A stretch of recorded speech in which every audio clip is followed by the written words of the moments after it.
Hello from the UK, Carol. Thank you for joining us. It always amazes me how broad the outreach is with Eventbrite, and the people that we can reach all over the world just through this this resource. So we're very lucky to have have the resources in the world to reach the people that love the outdoors and want to learn more. So it's cool that we get to reach very broad areas. Calgary. Wow, welcome. Wow, another one. Wow, that's so cool. That is so cool. So Outdoor Chattanooga is a unique division of the city of Chattanooga in Tennessee in the United States. And we are a division that focuses on introducing outdoor recreation to the public and to tourists that come to our city. So we had people decide 20 years ago that we needed a department that was going to be funded to help get people outside. And that was really a big part of the movement that built the outdoor scene here in Chattanooga. We were kind of that ambassador and, the hub of bringing people in and giving people opportunities that may not have the means or, the financial means to buy the gear. We would provide all the gear and give people opportunities to get outside and teach new outdoor skills. So we love what we do. And this is just another facet of our job, is getting to teach it virtually now in the world that we're living in. So if you're just joining, I just posted the link in the chat for you guys to sign in. That would give us your email and your zip code so we could see where you're coming from. And then also a way for us to say thank you for attending our webinar tonight.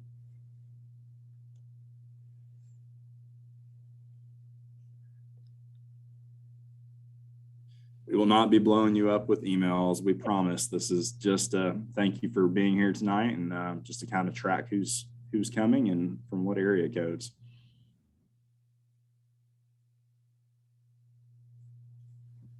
So we'll give it 2 more minutes, Abby. About 7:01, we'll kick things off and start sharing my screen.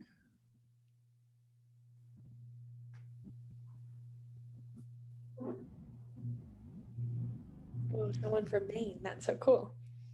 Cool. I still want to go to Maine and do some of the Appalachian Trail. It's on my bucket list. That'd be awesome. Can you tell us if you've done any of the Appalachian Trail, Karen?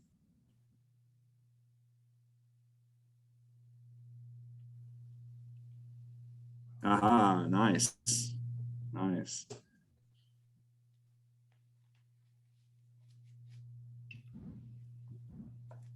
Wow, we jumped from like 16 to 31. Oh, there you go. Right at the 7 o'clock hour. All right. Well, I'm going to do a quick introduction, and I apologize if I'm repeating myself if you've already been here for the last 5 or 10 minutes, but I am Cole Henderson. I work here at Outdoor Chattanooga, and Chattanooga is in the state of Tennessee here in the U.S., and we're a unique division of the city of Chattanooga. So we're a department that offers outdoor recreation opportunities to the public and to tourists coming into our city, and help people learn how to get outdoors and provide the means, the amenities for people that are underserved or might not have the financial means to buy a kayak or buy a canoe. We help kids get outside, families get outside, and that's a big part of our mission. And this is kind of something new that we started doing, which was the virtual world and offering these workshops. Last year we did this as well, and we're just blown away by how many people came in from all areas of the world, and we thought that it was a great resource to use, and we're so excited that you're here tonight. So you're in the right place if you're here to learn a little bit about wilderness survival. And with that said, Abby, do you want to add anything? Are we good to kick it off? Yeah. Presenting will be Cole. He's a fabulous backpacker and kayaker and avid outdoorist, and he will be teaching us some backcountry skills just in case we get stuck in a survival situation. Thank you. All right, well, I'm going to take over here, Abby, and share the screen. Host disabled Christmas screen sharing. You may have to go and enable my screen sharing, unless that's on my end. 1 second, y'all. Let's make sure we're host disabled for screen sharing. 1 second. If you can try now. Aha, there we go. All right, how's it look? Great. Sharing my screen? Yeah. All right.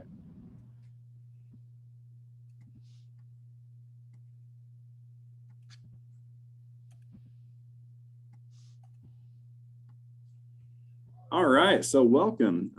We're going to get started here. Thank you all for being here again. And if you came to learn about wilderness survival, this is the workshop to be at today.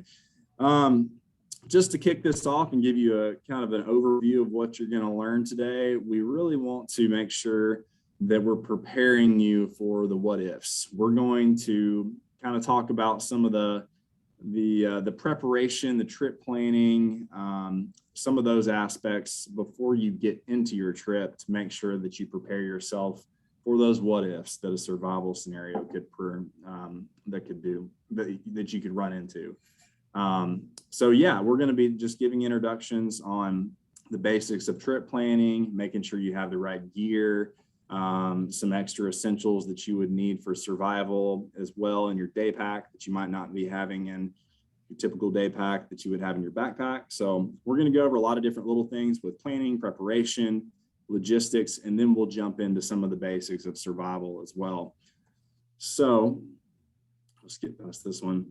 The first thing I want to talk about that's really important is making sure that when you're out in the wilderness and you find yourself in a situation that's uncomfortable, or you might not, know where you are, you've gotten off the trail, you've kind of misplaced where you walked from. It's important to stay calm. That's the most important thing. So changing your mindset when you get in a unknown situation that could present some difficulty of finding your way back, it's very easy to get overwhelmed and to become paranoid or to get anxious and your heart rate goes up. And that's usually when you start making bad decisions. So changing your mindset, allowing yourself to stay calm in those situations is going to help you. Also, technology has made people a little bit lazy with just the basic navigational awareness skills that you need while you're out in the wilderness. Learning how to use a map, preparing for the area that you're going to be in with having that map, or having, an app on your phones that you can pull the map up and know where you're at. It's very important that you don't get in this kind of singular tunnel vision, kind of like we're listening to our GPS riding down the road. We're not necessarily taking in our surroundings at all times. There's a peripheral vision kind of awareness that the more you get outside, the more you take in your surroundings, the better you'll get of identifying, an intersection in trail, or maybe where a rock pile is that tells you that the trail is turning and you could have easily walked right past it, or someone stacked up some logs to block off an old logging road, to tell you to keep going left, but you might not have seen that and you walk right past it and find yourself in a lost situation. We want to make sure that we are learning to keep our vision open, our peripheral, awareness there. And we're not just tunnel vision trying to get to our destination. We're consciously taking in our surroundings. So, when you take your phone away, how aware are you when you're in, wilderness setting? Are you just going through the motions and putting your head down and walking up the trail, or are you actually taking in what's the beauty around you, the rocks around you, the trees, everything? So what happens when there's no service, or your phone dies and you no longer have a trail app that's telling you where to go? These are things that you want to be prepared for. Survival television really presents, this image of survival that, makes you feel like you need to know how to build a log cabin, and you need to know how to set up all these traps, and, and all of these things that reality television tells you is really important for survival. And I think there's some legitimacy to things that they, allow their participants on shows to do. And then there's a lot of melodrama and a lot of just added, fluff that's not relevant to real survival situations. And the reality is you're going to get found if you've done the right things to let people know where you've gone and you prepared before you've gone on this trip. So we're going to be addressing the most important things, which is preparation, logistics, and knowing where you're going. That's really important. So just briefly, I want to talk about, using your phone for some of these apps. And I'm a really big fan of AllTrails. AllTrails is a great app. There's a lot of other hiking apps out there, but AllTrails is what I specifically use. And I purchased the pro version, which allows you to download the maps, and you have the maps with you at all times. And I believe if you don't pay for that subscription on the AllTrails app, you may not be able to access the maps in real time if you lose service, which would be critical. So I feel like it's an added benefit to pay $29.99 for the year to have that resource on my phone at all times. I download the map before I go, and I know the surrounding. I know where the water sources are. I know where the campsites are. I know the elevation gain as I'm hiking, and I know exactly where I'm at on that map at all times. That's kind of the new age navigational tool that we use, is our phones on the trail. So that's a very common thing you'll see with backpackers, is using that app to kind of follow where they're going. Obviously, there's the old school method of having a physical map, a topographical map, and also having a compass and some of those old school tools as well. And that's fine. We actually teach a map and compass class here as well, and those are great skills to have. But more in this modern world of using technology when you're out on the trail, I do really like the AllTrails app and the resources that it provides, and it's worth giving back to that company to be able to have access to those resources when you're out there. So I recommend that. So moving on, let's talk about some things just to be thinking of. And I kind of covered this a minute ago, but wide angle vision, using your peripheral vision and awareness on the trail is very important. Visual mapping, using the STOP acronym, if anybody's ever heard of that, they teach it in wilderness first aid. That we talk about it, even when we do guided trips. STOP is stop what you're doing. That's the S. You immediately want to, if you get yourself in a situation where you don't know where you're at, or you've kind of gotten lost, stop for a second and think. The T is think. Think about how you got there. And then the O is observe. Observe your surroundings. Look at kind of the terrain. If it's, if there was a creek near you and the creek's no longer near you, can you hear the creek still? Can you see that you've been walking up a hill? There's just taking in your surroundings, being very observant about how you got to where you're at. And that goes back into, if you were observing in the first place and you had your wide angle vision on while you were hiking, you probably wouldn't have gotten yourself off the trail and realized you were lost. So observe and then make a plan. The P is for plan. So stop, think, observe, and plan.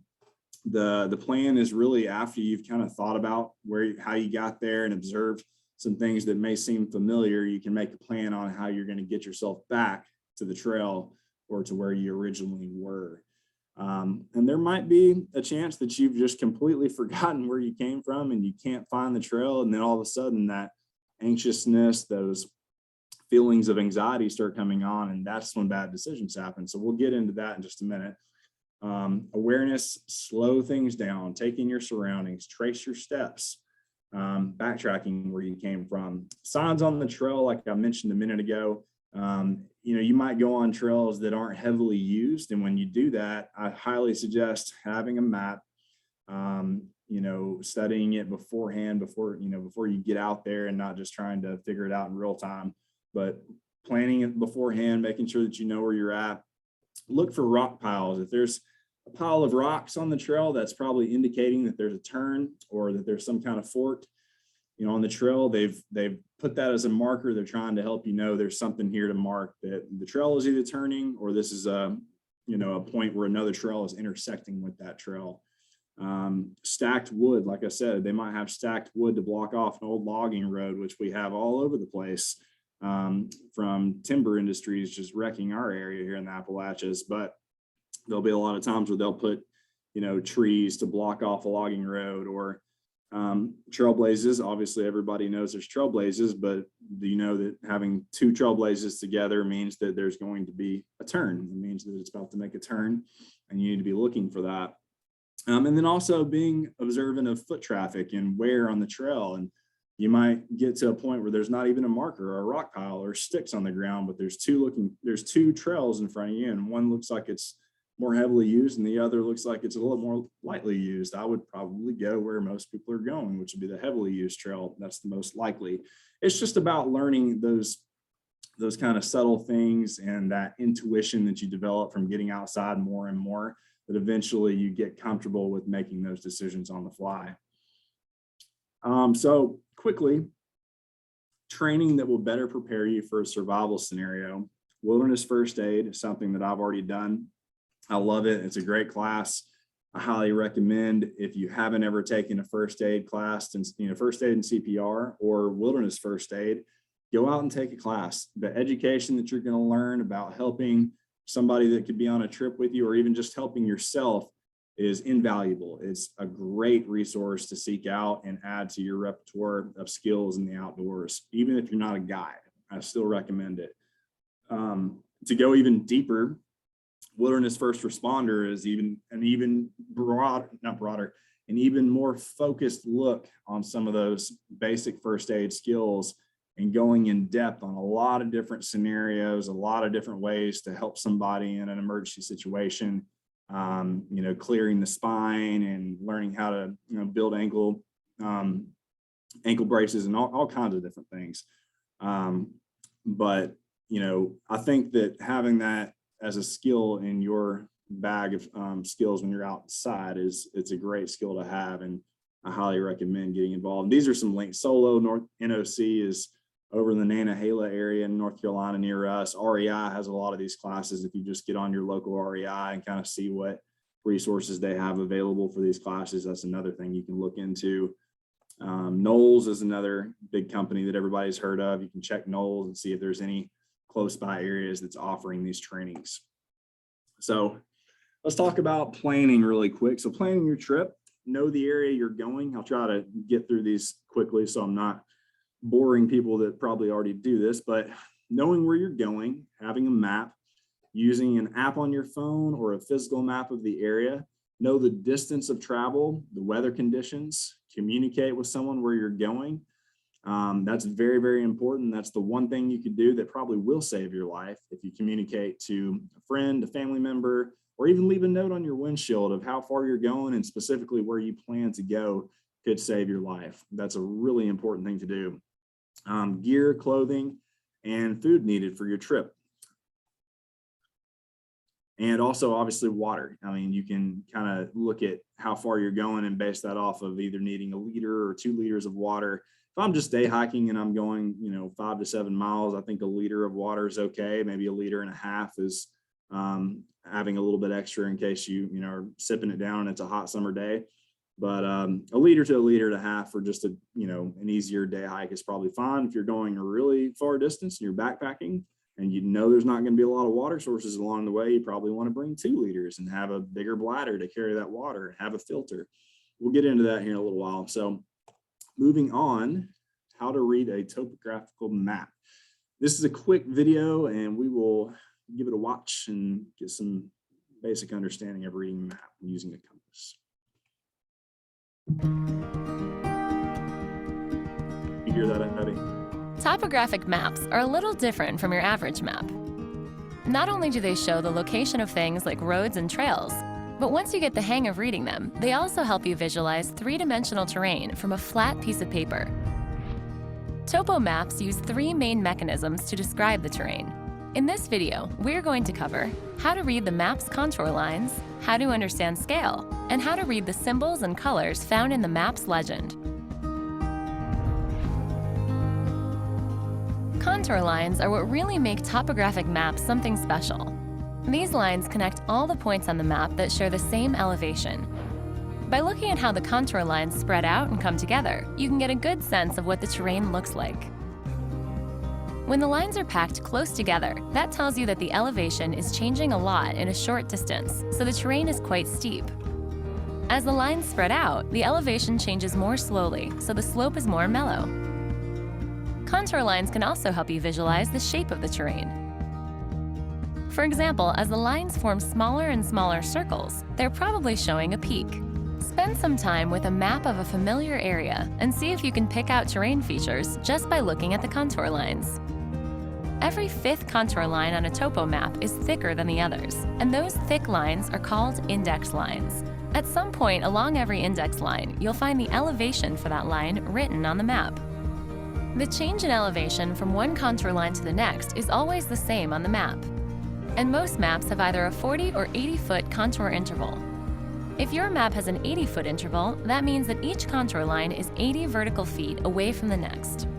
You can find all the specific details about the contour intervals and index lines for your map in its legend.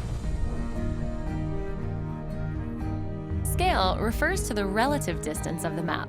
For instance, this map scale is 1 to 12,000. That means that 1 inch on the map represents 12,000 inches in reality.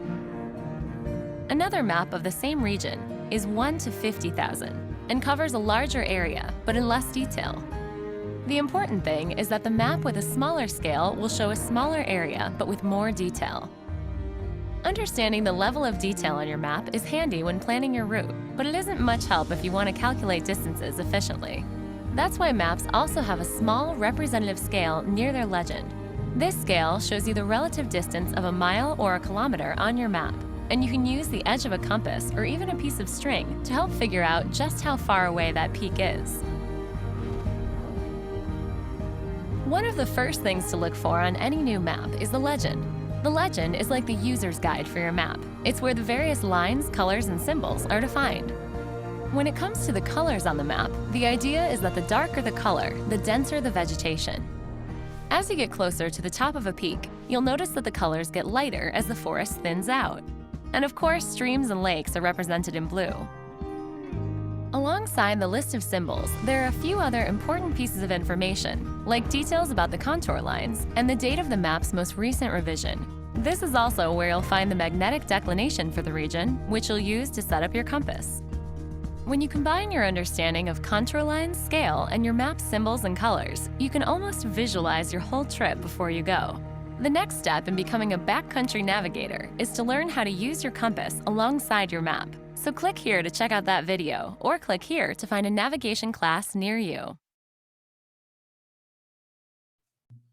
Awesome. I really like that video, and I think I have another REI video in this presentation because they do such a good job with just introduction to basic things like this.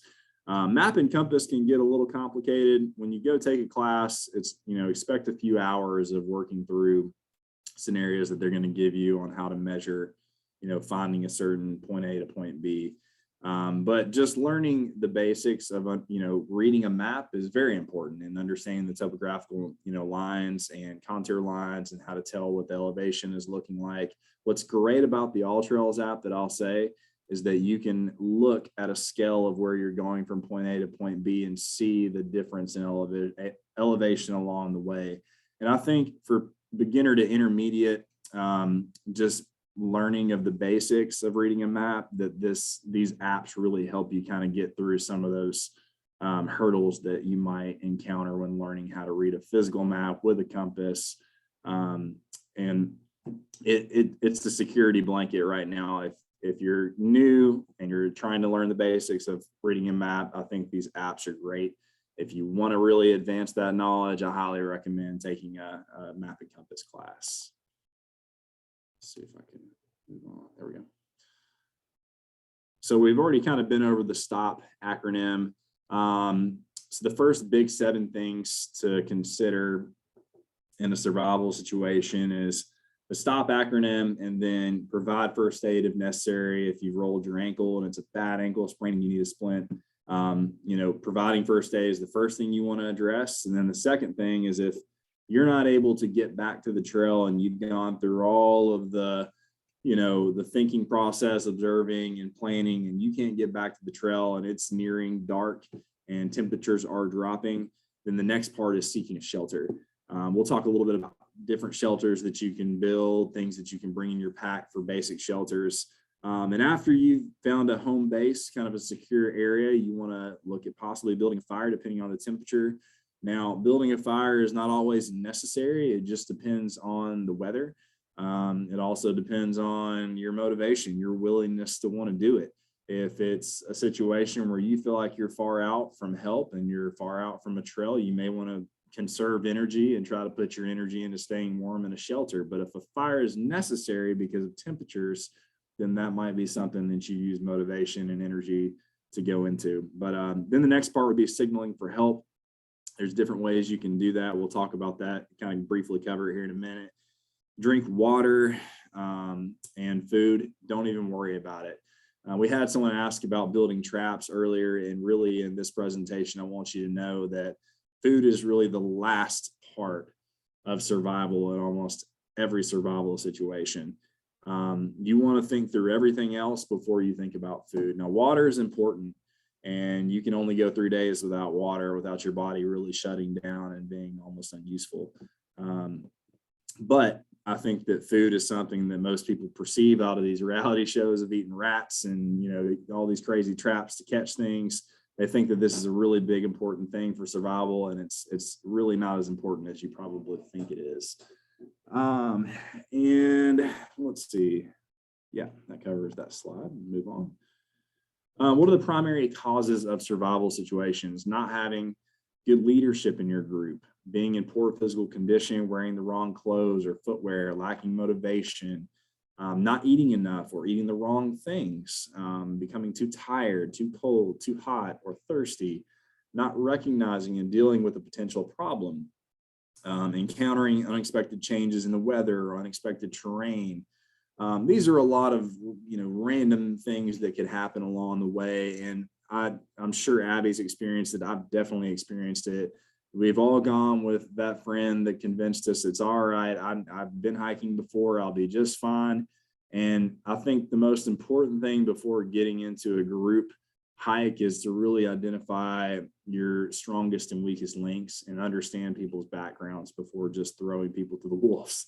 You know, I think this is a preventative measure to keep someone from having an accident, or to keep the group from being in a survival situation, from having a member in the group that may not have been ready for that hike, or it was a little too technical or a little bit too hard with the elevation, and then they become dehydrated, or they're diabetic, or there's something that happens that presents an emergency situation. And then when that happens, you'll be wishing that you had the right things to try and help that person in their time of need, because that's your friend.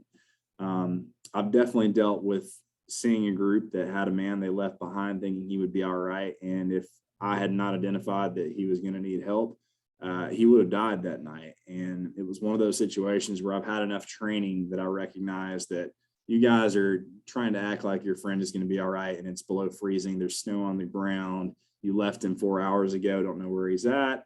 It's just the process of thinking while you're out there and making sure that you're aware of the weakest link and the strongest link in your group, and trying to accommodate them to the best that you can. So this is a quick video. It's an REI video, and I like I said, I love these videos, so I hope you enjoy. This is a quick kind of introduction to what you can have in your pack. Let's see if I can play it.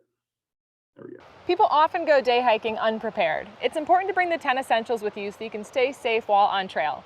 Here's the deal on what I like to take on a day hike. So I've got a couple different things in front of me, and these are all of the 10 essentials. So first you'll see that I have navigation. So that's a compass and a map of the area where I'll be hiking. And then I also have my headlamp just in case I'm going early in the morning or staying out later than I intend to. Here I have sun protection, so my sunglasses and a sun hat to protect my face. And then I also have my first aid kit, as well as some waterproof matches and a knife. This is a space blanket. So this is just some sort of emergency shelter. Again, this is all just in case you get caught out longer than you intend to be in the wilderness. Then over here, I have extra food, bars and snacks, as well as lots of water and extra clothes. This will totally depend on what the weather conditions are. You might be bringing a fleece, an insulated jacket, or a rain jacket, depending on where you're going to be hiking. There's a couple other things that I like to bring with me on a day hike. One is my pee rag. I use this instead of toilet paper, and then I just tie it on the outside of my pack and let it air out. I also bring my cell phone, and this is just what I use to take photos when I am on my hike. One thing that I really love to have on trail is my watch. This is just a standard watch that has a GPS feature in it. It's an activity watch, and I really like to be able to track my mileage from the trailhead. And for me, it helps me feel a little bit safer to know where it is that I'm navigating. So let's really quick talk about what I'm wearing. I have a wicking wool t-shirt on. Any sort of wicking comfortable shirt will do. And again, whether it's a tank top or long sleeve shirt, is going to depend on the weather. And then I have a buff around my neck. I like to use this to keep sweat out of my face, but it's also really great as a napkin at lunchtime. And I'm wearing just a durable, quick dry shorts. And on my feet, I have my hiking boots and my hiking socks.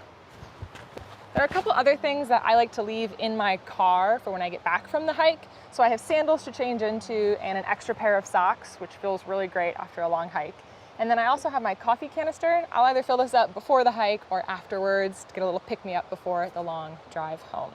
It's also a good idea to leave a copy of your itinerary in your car, as well as a copy with a friend. And that's just in case something happens to you and people need to know where you've been. That about covers it. I hope this helps.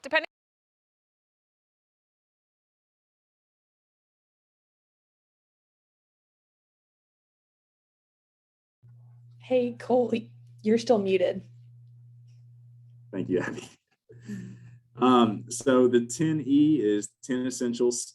Again, just to kind of reiterate what you just learned in that video, you want to have these essentials in your bag, even if you're on a day hike. So having a lighter in a plastic bag, ideally, so that it doesn't get wet, or in a waterproof, dry bag of some sort. Waterproof matches, flint and steel, if you really want to be old fashioned and have that, that's a guaranteed way to get a light, but you also better make sure you know how to use it before you have it. Hydration, iodine tablets, or a filter.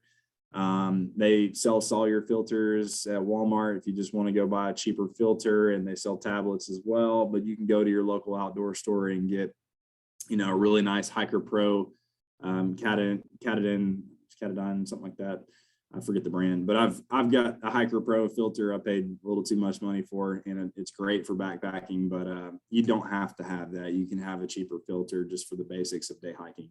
Nutrition, you want to have some power bars, Cliff bars, Snickers, granola bars, maybe, a couple different snacks, GPS, phone, obviously, map and compass. And then also, if you're going to be gone a while and your phone drains battery and you're using that app the whole time, it may be good to look into buying a charger that you can have with you on a long day hike.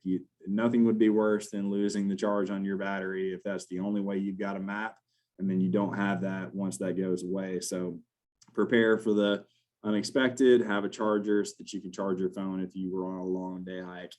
Illumination, I would almost put this at number one if you're going on a long hike. I always have a headlamp. That is always in my bag pretty much anytime I'm out. Unless it's some little trail run at a local trail, there's a lot of people. I have a bag and I have a headlamp almost all the time. And then tool and repair kit. You could have duct tape, a multi-tool, a knife, a needle and thread. These are just some extra little things you could add for survival situations. First aid kit, I always have a first aid kit. You can buy little first aid kits at REI or local outdoor store that would be for 2 people or 3 people, or you can even have a big one that's for like a group if you had to do that. Insulation, I like to have if you're trying to keep things light, I recommend having a poncho instead of a rain jacket. You could buy a cheap poncho and have that in your bag. That's a survival thing. That's a survival essential that I would always have in my bag if I didn't want to carry the weight of my nice rain jacket. Poncho goes a long way, more so than not having one. And then having a fleece top, something that's wickable so that you're not getting sweat in your clothing that's just sitting there wet on you all day. A silk long underwear, extra socks. I like everything I wear really when I'm hiking to be breathable. That's going to keep that moisture off my skin and keep my body able to breathe instead of feeling like I have just everything soaked and I'm drenched in sweat. And then emergency shelter. You can buy a space blanket or it's basically a solar bivy.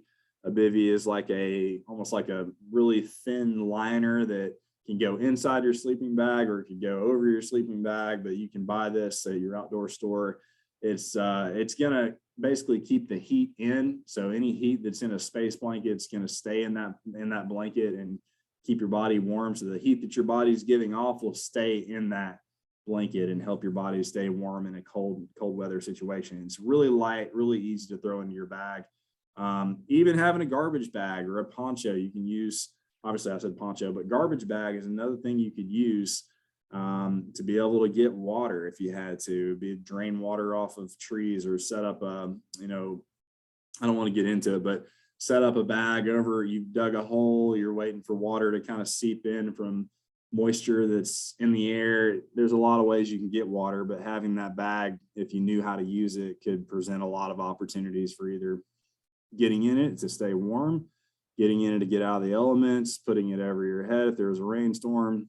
A lot of different ways you could use that. Sun protection, sunglasses, sunscreen, long sleeve pants.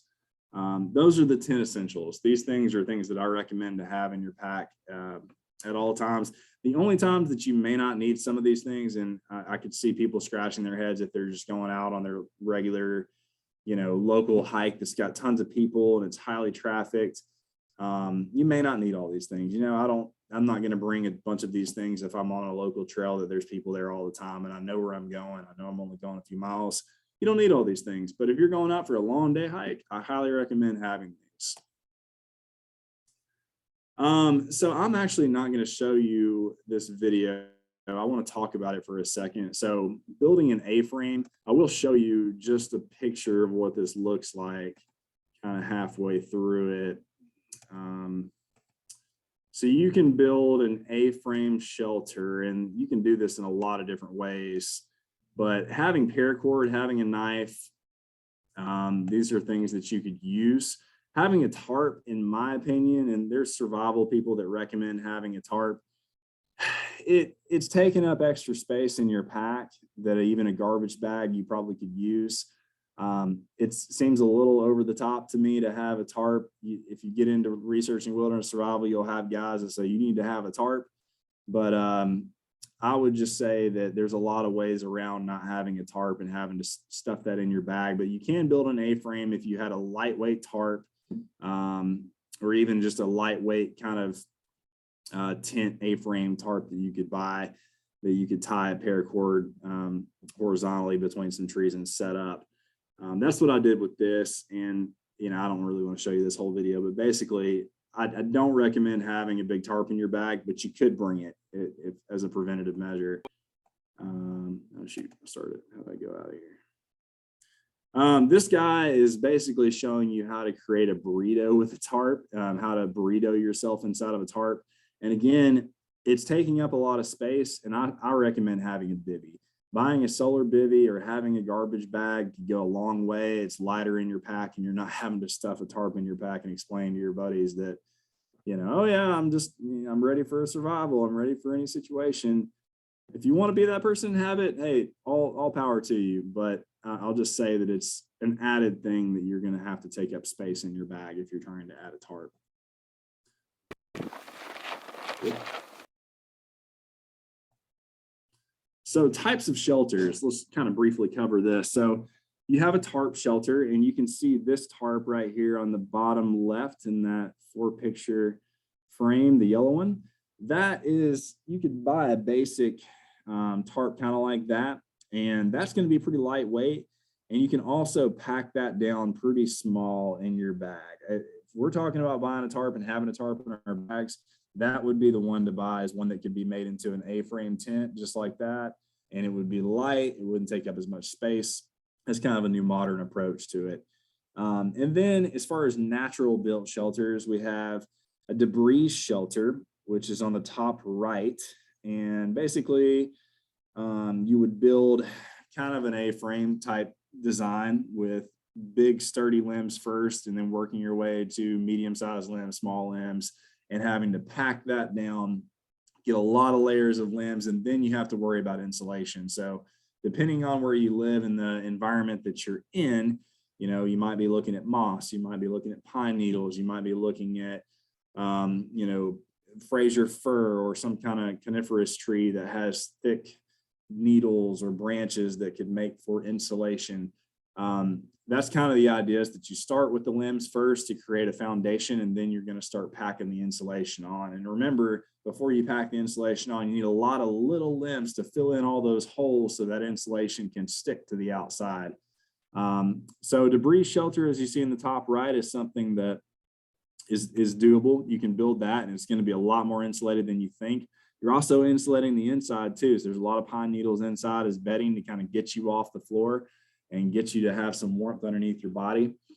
The initial phase of that shelter could look a little bit like the top left, which is like basically a teepee variation. And if you had a garbage bag, you might could even take it and wrap it around the top to basically rainproof the top, and mostly it would be dry if you had that as a backup.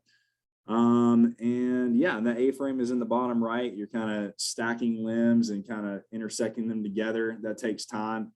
The biggest thing I will say to take away from this part of the presentation is that time is energy, and you want to conserve energy if you're in these situations. So if building a shelter, debris shelter, or teepee, or one of these A-frames is something that you have to do, then you've pretty much exhausted every resource that you've had to get to that point where that's the only option that you've got. So I want to give you every tool and every resource to bring the right things so that you don't have to use all your energy to build this. But if you were in this situation, you kind of have an idea of what that would look like. And I think I have some more info on that as we keep going. So yeah, we'll show a quick little video on how to build a basic A-frame shelter, and then we'll keep going. If I can get it to play. There we go.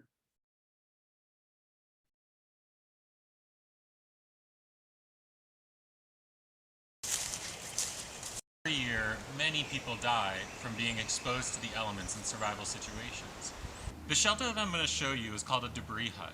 It's a very basic shelter that you can walk out into the woods without anything and make this shelter within leaves don't fall off of you. So this is nothing fancy. This is only a basic structure to hold the leaves. First thing you're going to do is find a long ridge pole. I like to find something about the length of my outstretched arm, maybe even a little longer. And I prop it up with two sticks that have just little Y's in the end of them. I take this here, prop it there, and I lock it into place with another Y stick. And I make a very one-sided tripod with one long, very strong ridge pole, and then two pieces holding it up in the front. This is the basic structure. I'm going to crawl in and out of the front end eventually. For now, what I need to do is fill in the rib cage of this structure. I'm going to take a bunch of ribbing and lay it down the side, and this is going to hold off all the debris. To do this, I just collect a bunch of dead sticks. They don't even need to be that strong. And I lay them just about... Just for time's sake, I'm going to kind of skip forward so you can start seeing what this looks like as it comes together. Obviously, you're getting the idea that you have to kind of get all the wood first, get the right size wood, and then ideally you've got kind of medium limbs that are thick enough to have support when you do have an insulation layer, and then you keep putting more and more small stuff on that. So once he's got all of this, most of the holes are filled in, he's bringing in the leaves.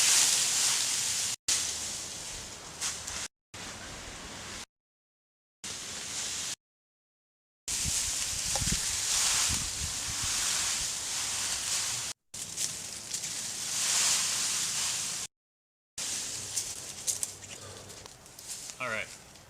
So what I've got now is a very substantial pile of debris covering that original skeleton that I made. This is going to hold the heat in except for one thing, the entryway.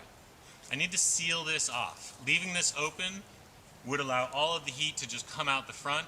It would be the same as leaving your doors and windows in your house open with the heat on. It wouldn't work. So I need to find a way to seal this off, cover this with just as much as debris as I've got piled on the top. To seal off the front section here, what I've now done is just built an igloo entryway, which means I condense the door into a small square that as I'm backing into the shelter, I can pull leaves and fill this entire section. If I've got 2 feet of leaves stacked on my shelter, my door should be 2 feet long, and that way when I stuff it full of leaves, I'm surrounded completely by the exact same amount of leaves.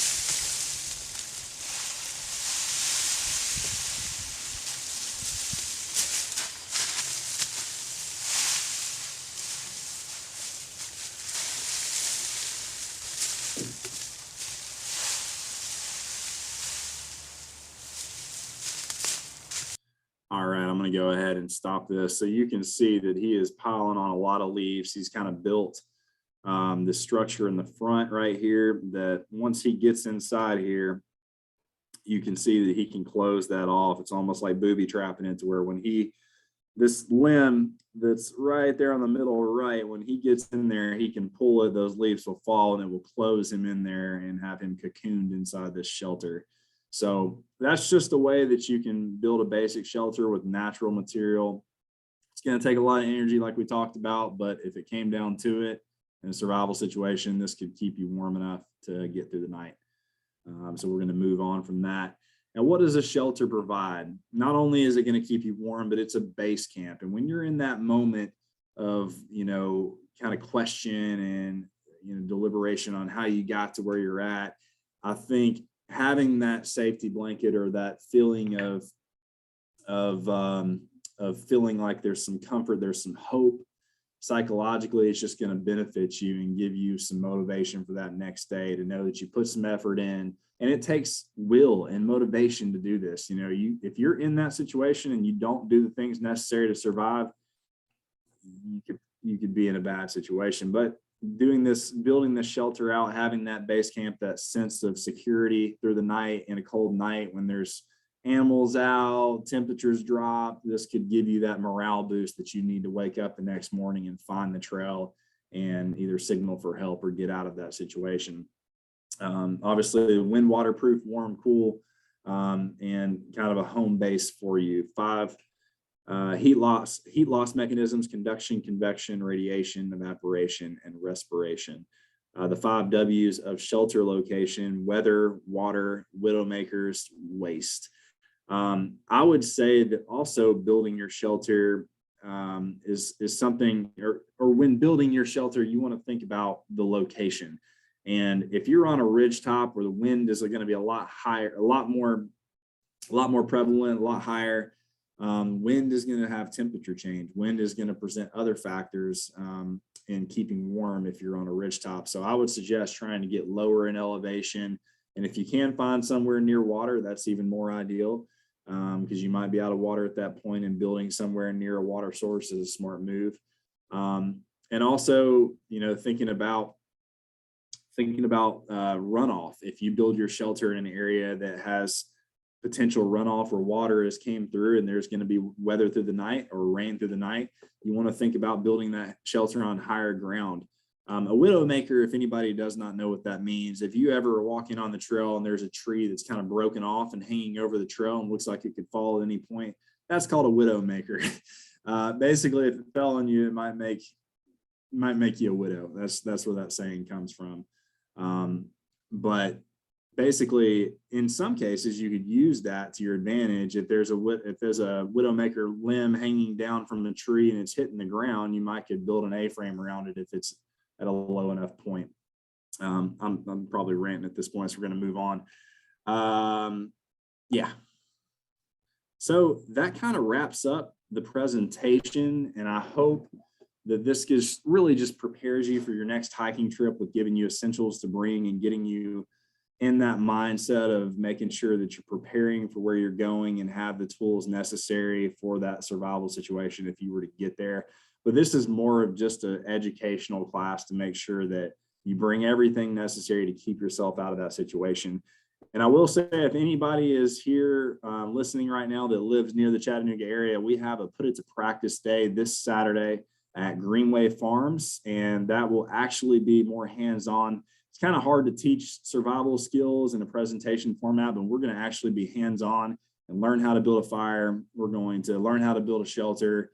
We're going to talk about kind of how to get yourself out of a situation where you're lost and don't know where to go or where to start. So that will be more of a put it to practice and more real life scenarios of what can happen while you're out there. We're doing that this Saturday. If you want to sign up, you can get on outdoorchattanooga.com, or you can get on our calendar and find the link to sign up on our Civic Rec program page. So I hope you enjoyed that. And this is actually the part that we're going to be interacting with you. So Abby, you're the moderator. I'm going to hand the ball to you and let you kind of shoot me some questions. Let me know what feedback we got and see if we can give some answers. Yeah. So our first question is from Jessica, and she's asking what a trailblazer is. Trailblazer.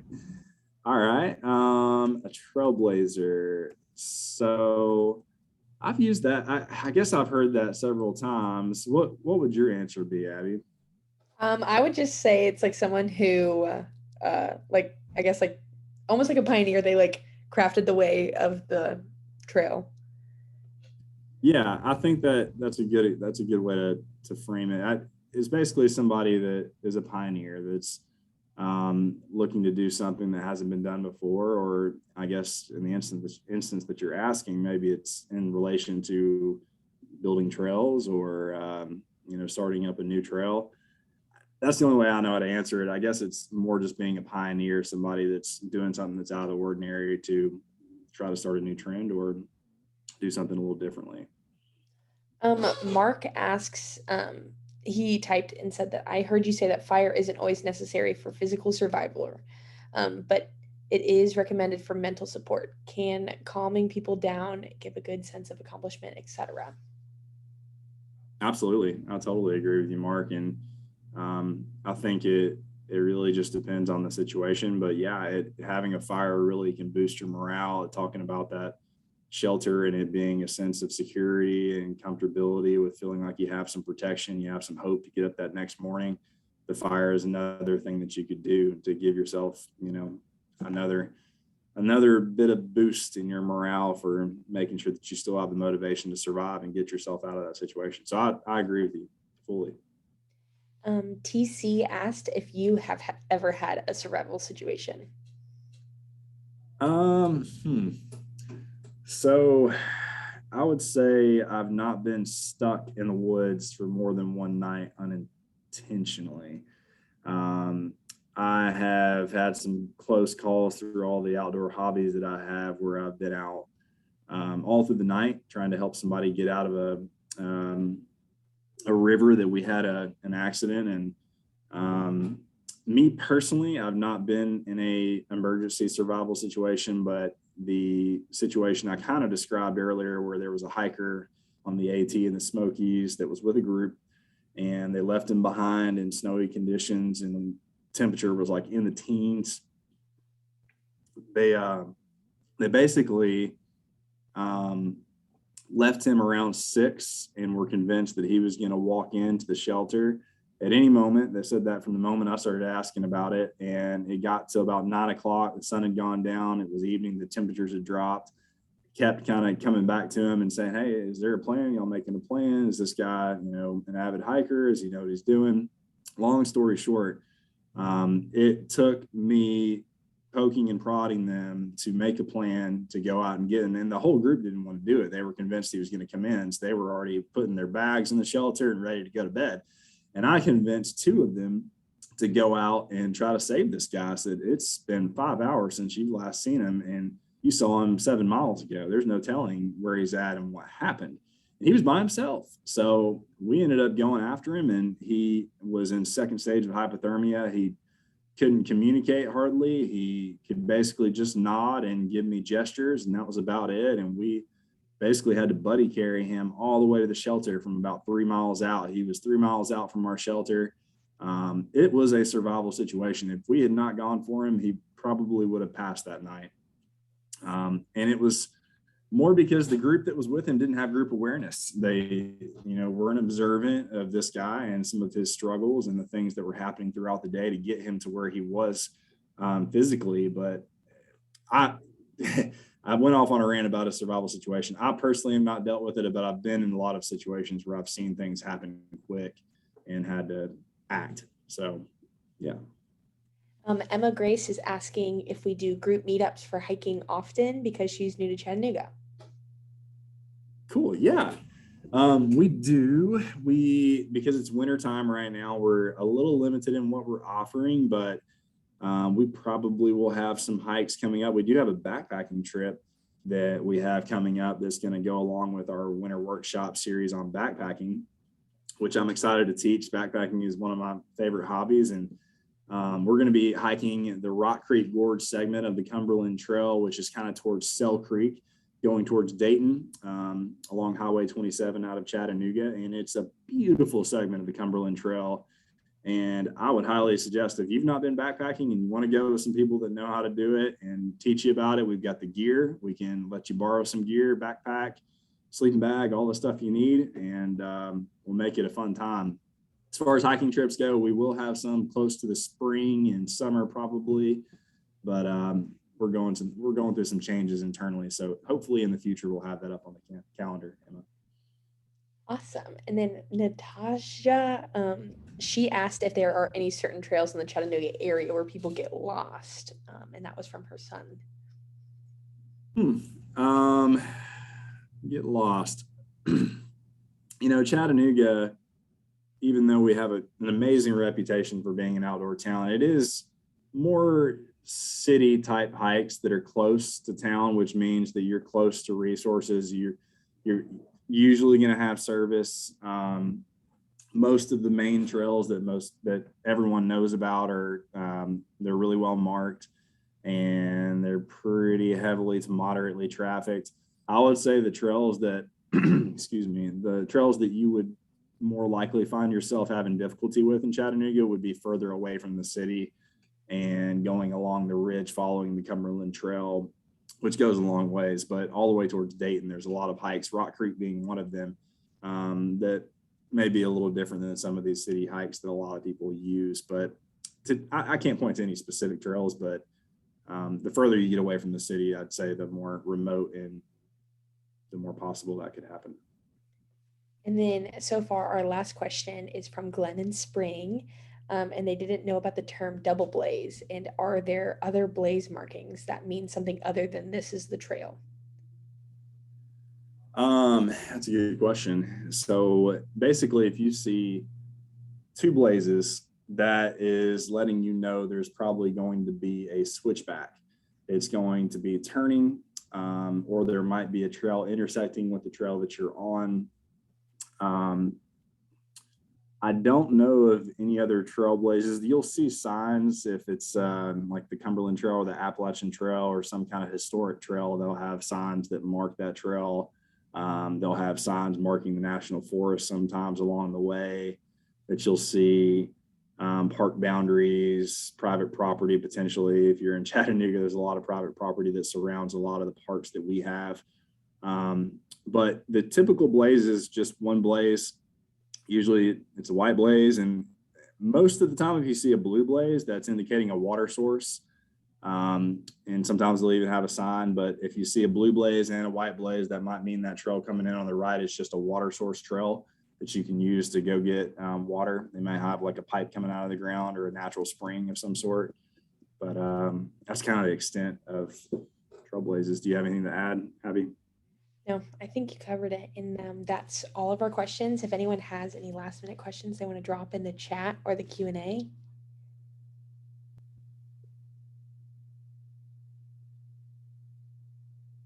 But yeah. Well, thank you all so much for joining us tonight. I hope we didn't keep you too long. We kind of kept within that hour. I guess we're still getting a few. Emma, yeah, where is the best place? What is that question? The best way to see new events that Outdoor Chattanooga is doing is by following us on social media. Also, we post often on our website, which is linked in the bio of our Instagram. But also, it's just the highest Google search after you search Outdoor Chattanooga. To answer your question, Emma. Yeah, we got lucky with our name for Outdoor Chattanooga. Anytime someone's Googling and the analytics pick up Outdoor Chattanooga right away. Oh, outdoor things to do in Chattanooga. We're one of the first sites that shows up on that Google search. So use us. What's really cool about our website is that we have information on all outdoor activities, and we actually have all of the parks and all of the most popular waterfall trails. We're a great resource for all of trail knowledge and parks knowledge and telling you where each activity is within the city. Use our website. It's been built out for your benefit to find the outdoors in the city of Chattanooga. Did you see anything else, Abby?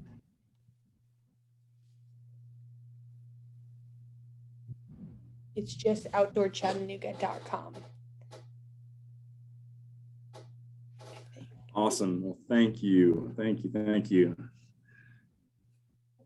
Well, all right. Well, I think we are very blessed to still have y'all with us. And thank you so much for staying till the end and staying engaged and asking us questions. This is one of my passions in life, is just being able to use the outdoors as a platform to share my love with the hobbies that I do, and try to, use a little bit of the education that I've been taught from my family and from coworkers and from friends to help people feel more comfortable about getting outside and knowing that, it's just a perceived, your perceived fear of a new hobby could be deconstructed and made to feel more comfortable with doing things like this. So I hope this has been educational, and y'all are willing to come see some other workshops that we have. Awesome. All right, y'all. Well, we are going to tune out. We're going to close things down. Thank you again.